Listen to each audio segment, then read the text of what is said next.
You may want to save this video. I had somebody email me via my website regarding asking for a video on some tips as far as things you can build in the event of nuclear war to keep you safe from fallout in your home for sheltering in place. So I wanted to just share a few ideas with that. I don't consider this comprehensive, but it's definitely probably stuff that might be helpful. So now this is actually an ongoing project in this porch, but I thought this is actually a good showcase. This isn't what this is for necessarily, but you can get these rolls of plastic pretty cheap. You can get them on my prep list on prepzone.org or whatever hardware. Have a bunch of that around in case of nuclear war. Keep in mind, that isn't why I put this plastic up, but it helps, I guess, with that, because this is like a porch, and eventually in that situation, this would probably be like a decontamination airlock if we were to go outside, like after a month or two after the fallout, if needed.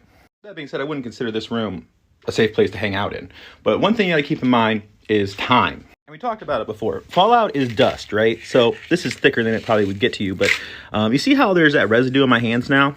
Okay, that's what you're really worried about, because if that was radioactive fallout, it's sitting there over time irradiating you, okay? It's stuck to you, right? So you need to wash that shit off or not get it on you in the first place. Now, with fallout, the dust is going to let off two different kinds of radiation mainly. And again, it all depends on what devices are used, if it impacts the ground or if it blows up above the ground. Because if it impacts the ground, it's throwing up a lot of that stuff as opposed to above the ground where it's not throwing up as much, right?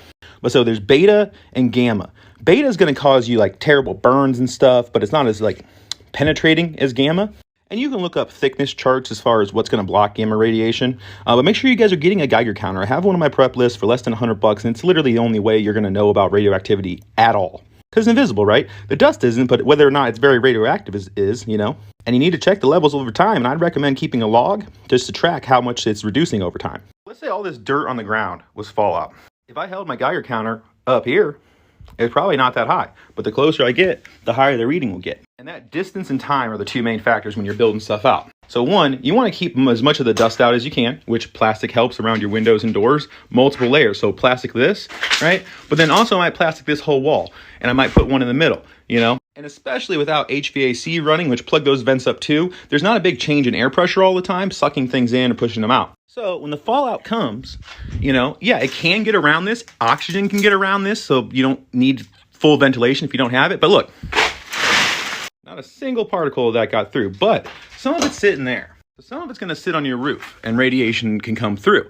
That's where you want thickness, plastic, even cardboard. Obviously, concrete's better, wood's better than cardboard. Earth is better. Like putting your house in one of those big exterminator nets would be helpful too, or like tents or whatever. But around your foundation, you can pile up earth around it, help keep that from getting in your basement as much. You want to be in the most interior part of your basement if you have one, or your house if you don't have a basement. Out of time, but hopefully this helps. Hit like.